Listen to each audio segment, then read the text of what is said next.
Have you ever wondered what's really going on inside your own head? Well, today we're going to demystify a pretty incredible tool that lets you take a peek, the quantitative electroencephalogram, or QEEG. We're going to break down the brain maps, the colors, the numbers, and show you what it all actually means. All right, let's kick things off with a feeling that I bet is pretty familiar to a lot of us. You know that feeling, right? Maybe it's a bit of brain fog, maybe it's that anxiety that just won't quit, or you just can't seem to focus. It's kind of like when you're driving your car and you just know something isn't running right, but you can't see the problem. Well, the QEEG is our way to finally pop the hood and see what's going on with the engine. So here's a really crucial point to get right away. A QEEG is not looking for a disease. It's what we call a functional assessment. Think of it less like a medical test and more like a super detailed map of your brain's electrical activity. It shows us its unique patterns and how it's processing the world around you. It's a truly objective look at performance. And this isn't just some random snapshot either. The report is generated by comparing almost 300,000 little samples of your brain activity against this massive database. We're talking over 2 million people, all matched to your specific age and sex. This gives us an incredibly powerful statistical baseline to see exactly where you land.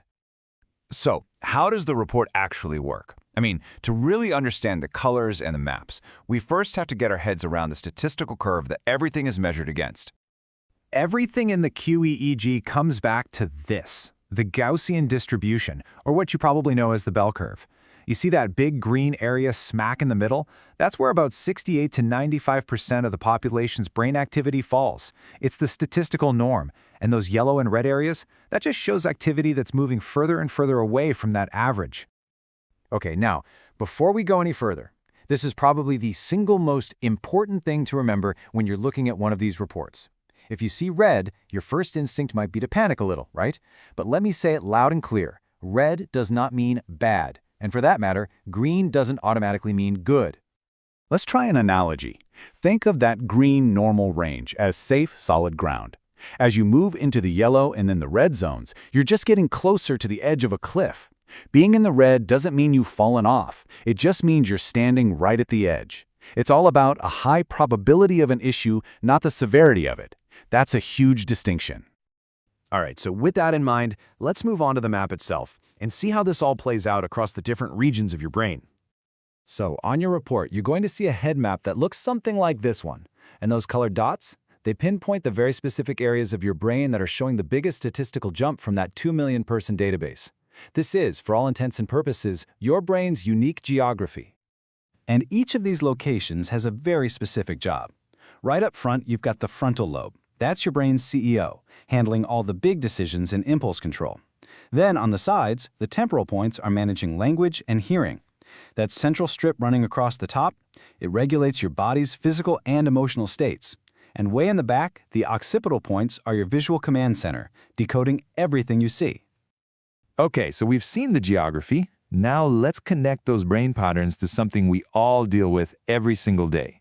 Our emotional experience and, our ability to manage stress. First up is focus. This dial measures a brain network that basically acts like a bouncer at a club. Its whole job is to filter out all the noise from the environment and only let the important information in.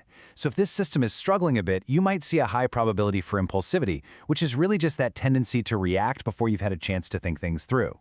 Next up is mood. This dial is looking at how your brain manages its internal states.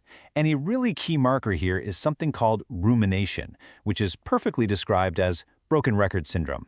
You know what I'm talking about. It's when your brain gets stuck in a loop, just playing the same negative thoughts over and over and over again. And finally, we have relaxation. This dial shows us the balance between your fight or flight system and your rest and digest system. If you see a high probability for worry, it suggests your brain might be kind of stuck in a state of high alert, making it incredibly difficult to ever really truly settle down and relax. So we've seen the what, the symptoms we see on that emotional dashboard. Now let's look at the why, the underlying engine mechanics that are actually driving these patterns. It turns out that feeling of poor focus or being stuck in a bad mood often comes down to a really simple imbalance in your brain's speed control. This is where we get to the core mechanics. Just think of your brain waves as having a brake pedal and a gas pedal. The slow waves, those are called delta and theta. They're the brakes. If you have too much of them, your brain is over-inhibited. It feels like you're trying to run through molasses. On the flip side, you have the fast waves, beta and high beta, and that's the gas pedal. They power all of your active processing.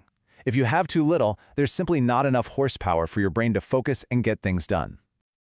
And, to complete our car analogy, we have alpha waves. Alpha is your brain's neutral gear.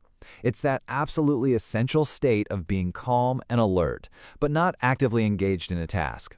If your alpha is low, it's kind of like your car can't find neutral. It's either stopped cold or it's revving its engine like crazy, with nothing in between. Okay, let's bring all of this home with one final and I think really powerful perspective that puts this entire report into the right context. This right here is the master analogy.